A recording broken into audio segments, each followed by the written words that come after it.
নমস্কার বন্ধুরা।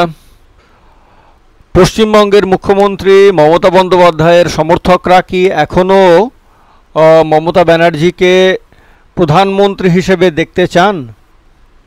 এখনও কি তৃণমূল কংগ্রেস এবং তার দলের কর্মী সমর্থকরা বাঙালি প্রধানমন্ত্রী হিসেবে মমতা বন্দ্যোপাধ্যায়কে নিয়ে স্বপ্ন দেখেন?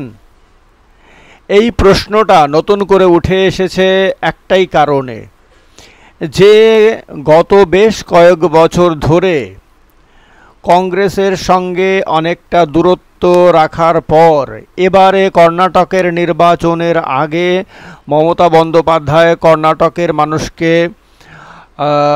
আপিল করেছিলেন তারা যাতে সেখানে বিজেপিকে ভোট না দেন, এবং নির্বাচনের ফলাফল ঘোষণার পরেও মমতা বন্দ্যোপাধ্যায় এটা বিজেপির শেষ যাত্রা, মানে বিজেপির পরাজয়ের শুরু বলে মন্তব্য করেছেন।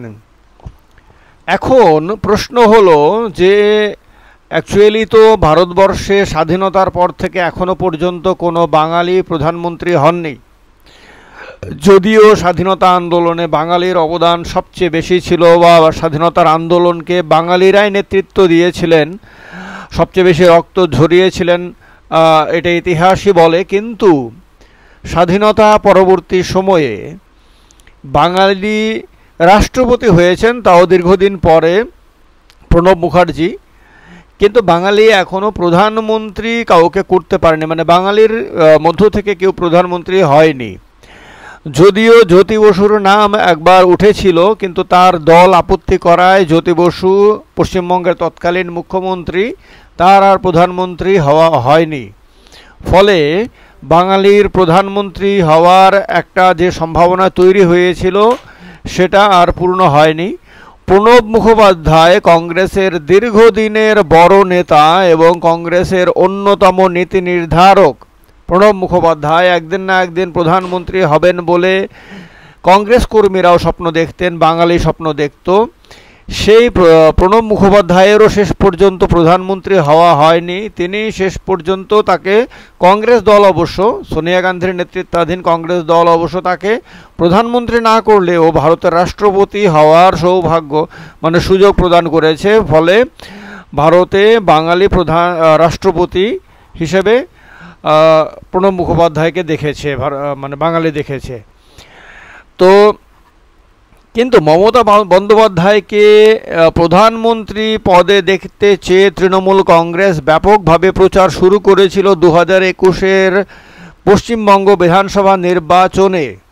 মমতা বন্দ্যোপাধ্যায় যখন নরেন্দ্র মোদীর নেতৃত্বাধীন বিজেপিকে ব্যাপকভাবে পরাজিত করে এবং তৃতীয়বারের জন্য পশ্চিমবঙ্গের শাসন ক্ষমতা দখল করে, তখন মমতা বন্দ্যোপাধ্যায়কে নরেন্দ্র মোদীর বিপরীতে সবচেয়ে বড় শক্তিশালী চেহারা হিসেবে, শক্তিশালী মুখ হিসেবে তৃণমূল কংগ্রেস প্রচার শুরু করে, এবং তারা একদম সরাসরি বলতে শুরু করে যে এরপরে ভারতবর্ষের প্রধানমন্ত্রিত্বের পদ, অর্থাৎ মুখ্যমন্ত্রিত্ব হয়ে গেছে, এবার প্রধানমন্ত্রিত্ব হলো লক্ষ্য।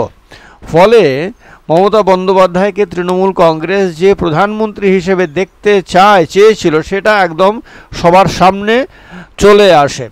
ন্যাশনাল মিডিয়াও কিছু কিছু ডিবেটের মধ্যে, কিছু কিছু টক শোতে মমতা বন্দ্যোপাধ্যায় কি নরেন্দ্র মোদীর বিপরীতে প্রধানমন্ত্রিত্বের বড় দাবিদার, এই প্রশ্নটিকে সামনে রেখেছিল। কিন্তু পরবর্তী সময়ে পশ্চিমবঙ্গে যেভাবে একের পর এক অপারেশন চলতে থাকে ইডি এবং সিবিআইয়ের, যেভাবে কেন্দ্র সরকার বিভিন্ন এজেন্সিকে দিয়ে তৃণমূল কংগ্রেসের একের পর এক বড় নেতাকে জেলে পুরতে থাকে এবং একের পর এক চাকরি থেকে বিভিন্ন কেলেঙ্কারি ধরা পড়তে শুরু করে, তাতে মমতা বন্দ্যোপাধ্যায়ের ছবিটা অনেকটা ম্লান হয়ে যায় এবং সারা দেশে একটা মমতা বন্দ্যোপাধ্যায়ের দল এবং সরকারকে একটা প্রচণ্ড দুর্নীতিগ্রস্ত দল এবং সরকার হিসেবে মানুষের মধ্যে ধারণা তৈরি হতে থাকে। এবং বিজেপির প্রচার যন্ত্রের কারণে এটা সারা দেশে এটা সম্ভব হয়েছে ব্যাপকভাবে। এখন সেই যে প্রচার মানে বিপরীতমুখী প্রচার, সেটাকে কাটিয়ে উঠে মমতা বন্দ্যোপাধ্যায় কি আবারও প্রধানমন্ত্রী হওয়ার স্বপ্ন দেখতে শুরু করছেন? আবারও কি তিনি জাতীয় রাজনীতির পাদপ্রদীপে উঠে আসতে চাইছেন? এবং এটা কি আদৌ সম্ভব হবে? আর মানে মমতা বন্দ্যোপাধ্যায়ের সমর্থকরা কি এখনও তাকে প্রধানমন্ত্রী হিসেবে দেখতে চান? বা বাঙালি জাতির, বাংলা ভাষাভাষী মানুষ ভারতবর্ষের যা 10 কোটির মতন আছে, সে বাঙালিরা কি এখনও প্রথম বাঙালি প্রধানমন্ত্রী হিসেবে মমতা বন্দ্যোপাধ্যায়কে দেখতে চান? এটা এই ভিডিওর কমেন্ট বক্সে অবশ্যই আপনারা লিখে জানাবেন, কারণ বাঙালির সেই স্বপ্ন কিন্তু এখনও অসম্পূর্ণ রয়ে গেছে যে বাঙালির মধ্য থেকে কেউ ভারতবর্ষকে পরিচালন করবে, ভারতবর্ষকে দিশা দেখাবে এবং ভারতকে নেতৃত্ব দেবে। সেটা কিন্তু এখনো পর্যন্ত সম্ভব হয়নি। বাঙালির এই অপূর্ণ স্বপ্নকে নিয়ে বাঙালিকে বেঁচে থাকতে হচ্ছে। সুতরাং সে অপূর্ণ স্বপ্ন কে পূর্ণ করবে? আজকের দুনিয়াতে, আজকের ভারতবর্ষে তো বাঙালির রাজনৈতিক নেতাদের মধ্যে সবচেয়ে বড় মুখ তো পশ্চিমবঙ্গের মুখ্যমন্ত্রী মমতা বন্দ্যোপাধ্যায়। এ ব্যাপারে তো কোনো বিতর্ক নেই, এ ব্যাপারে তো কোনো সন্দেহ করার কোনো অবকাশ নেই। তিনি ছাড়া তো বাঙালির আর কোনো বড় মুখ এই মুহূর্তে অন্ততপক্ষে ভারতবর্ষে নেই। অন্য কেউ উঠে এলে সেক্ষেত্রে তো তাকে নিয়ে আলোচনা হতেই পারে, কিন্তু এই মুহূর্ত পর্যন্ত তো মমতা বন্দ্যোপাধ্যায়কে নিয়ে আলোচনা করতে হবে। কিন্তু সেটা কি আদৌ বাঙালি এখনও ভাবে? এখনও কি আদৌ বাঙালি সেই স্বপ্ন দেখে? সেই প্রশ্নটা রয়ে যাচ্ছে। কমেন্ট বক্সে অবশ্যই আপনারা তার উত্তর লিখে জানাবেন। বাঙালি হন বা অবাঙালি হন, এতে কোনো আপত্তি নেই। আপনি অবশ্যই আপনার মন্তব্য, আপনার মতামত সেখানে লিখে জানাবেন কমেন্ট বক্সে, কারণ এই প্রশ্নটা একটা বড় প্রশ্ন এবং এই প্রশ্নের উত্তর জানতে চায় বহু মানুষ এরকম রয়েছে ভারতবর্ষে, সে বাঙালি এবং অবাঙালি সবার মধ্যেই। তো এই কারণে আমি এই প্রশ্নটা আপনাদের সামনে রাখলাম আজকের দিনে। কারণ স্বাধীনতার আগে আমরা সবাই জানি 1943 সালের 21শে অক্টোবর সুদূর সিঙ্গাপুরে প্রথম আজাদ হিন্দ সরকার প্রতিষ্ঠা হয়েছিল। সেই আজাদ হিন্দ সরকারের প্রথম রাষ্ট্রপ্রধান এবং প্রধানমন্ত্রী হয়েছিলেন নেতাজি সুভাষচন্দ্র বসু। যদি তিনি আজকে আমাদের মাঝখানে থাকতেন তাহলে হয়তো স্বাধীনতার পর আমরা তাকেই দেশের প্রধানমন্ত্রী হিসেবে বা রাষ্ট্রপতি হিসেবে পেতাম, কিন্তু সেই সৌভাগ্য তো ভারতবর্ষের মানুষের হয়নি। কিন্তু পরবর্তী সময়ে যখন 15 আগস্ট 1947 ভারত স্বাধীনতা লাভ করে, তারপর থেকে কিন্তু বাঙালির সূর্যোদয় আর হয়নি। সেই অর্থে বাঙালি কিন্তু ভারতবর্ষ পরিচালনার দায়িত্ব পায়নি, যদিও তার আগে পর্যন্ত বাঙালি ভারতবর্ষকে ব্যাপকভাবে নেতৃত্ব দিয়েছিল, দিশা দেখিয়েছিল, ভারতবর্ষের স্বাধীনতা আন্দোলনের দিশা নির্দেশ করেছিল। সেই নেতৃত্ব দানকারী জাতি পরবর্তী সময়ে অনেকটা স্তিমিত হয়ে যায় এবং যার ফলে সেই জাতির মধ্য থেকে কেউ ভারতবর্ষকে পরিচালনা করার দায়িত্ব আজকে পর্যন্ত পায়নি। তো সেই কারণে আবারও নতুন করে এই প্রশ্নটা উঠে আসছে যে, এবং এর উত্তর এই মুহূর্তে পশ্চিমবঙ্গ থেকেই খুঁজতে হবে। কারণ পশ্চিমবঙ্গ যেহেতু বাঙালির পীঠস্থান হিসেবে সারা পৃথিবীতে আদৃত এবং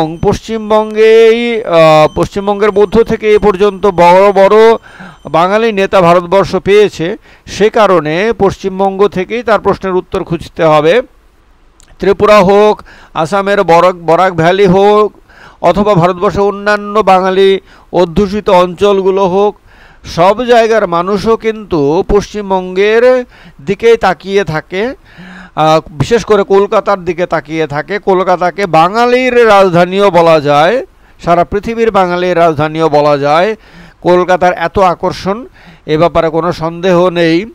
তো এই কারণে আজকের দিনে নতুন করে এই প্রশ্নটা আমি রাখলাম। এই প্রশ্নটা অত্যন্ত গুরুত্বপূর্ণ প্রত্যেকটা বাঙালির কাছে, কারণ বাঙালির নানান ধরনের সমস্যাগুলো যেগুলো রয়েছে, সেই সমস্যাগুলো সমাধান করার কথা কিন্তু এখনো পর্যন্ত কোনো রাষ্ট্রনেতা কিন্তু ভাবেননি এবং বাঙালি কিন্তু এখনো পর্যন্ত আশ্বস্ত হননি যে বাঙালি জাতি যে নানান ধরনের নাগরিকতা থেকে শুরু করে নানান ধরনের সমস্যায় জর্জরিত, তার সেই সমস্যাগুলো দূর কে করবে? ভারতের এমন কোন নেতা আছে যে বাঙালির প্রতি সত্যিকারই অর্থে শ্রদ্ধাশীল এবং বাঙালির প্রতি কৃতজ্ঞ, বাঙালির অবদানের প্রতি কৃতজ্ঞ এবং বাঙালিকে সত্যিকার অর্থেই সমস্যাগুলো থেকে মুক্তি দিতে দৃঢ় প্রতিজ্ঞ? এমন কোনো নেতা কিন্তু স্বাধীনতার পর থেকে আজকে পর্যন্ত বাঙালি জাতি পায়নি। ফলে বাঙালি জাতির এক্ষেত্রে একটা অপূর্ণতা রয়েছে।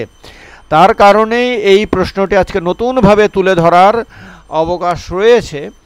আমি এই প্রশ্নটি আপনাদের সামনে রাখলাম, আপনারা অবশ্যই এর উত্তর আপনাদের মতন করে দেবেন কমেন্ট বক্সে।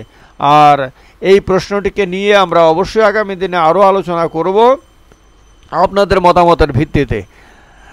আমার এই ভিডিওটা আপনাদের কাছে যদি সঠিক মনে হয়, আপনাদের যদি পছন্দ হয়, তাহলে লাইক অবশ্যই করবেন, হোয়াটসঅ্যাপ এবং মেসেঞ্জারের মাধ্যমে বন্ধুদের সঙ্গে শেয়ার করবেন। আর আমার চ্যানেলটিকে এখনও পর্যন্ত যারা সাবস্ক্রাইব করেননি তারা অবশ্যই চ্যানেলটিকে সাবস্ক্রাইব করে অন্য মানে আপনি যাতে আমার ভিডিও প্রথম দেখার সুযোগ পান তার জন্য ব্যবস্থা করে রাখবেন। বন্ধুরা, অনেক অনেক ধন্যবাদ সবাইকে। বাঙালি জাতির আবার নব উত্থান হোক, বাঙালি তার হৃত গৌরব, হারানো গৌরব ফিরে পাক, এই প্রত্যাশা অবশ্যই রাখি। সব বাঙালির মধ্যে আবার একতা তৈরি হোক, বাঙালির প্রাণ, বাঙালির মন, বাঙালির ঘরে যত ভাই বোন এক হোক, এক হোক, এক হোক, হে ভগবান। এই প্রার্থনা অবশ্যই প্রত্যেকটা বাঙালির ঘরে ঘরে উচ্চারিত হোক। আবার বাঙালির জয় হোক, বাঙালির নেতৃত্বে ভারতের বিজয় হোক। ভালো থাকবেন সবাই। জয় হিন্দ, বন্দে মাতরম।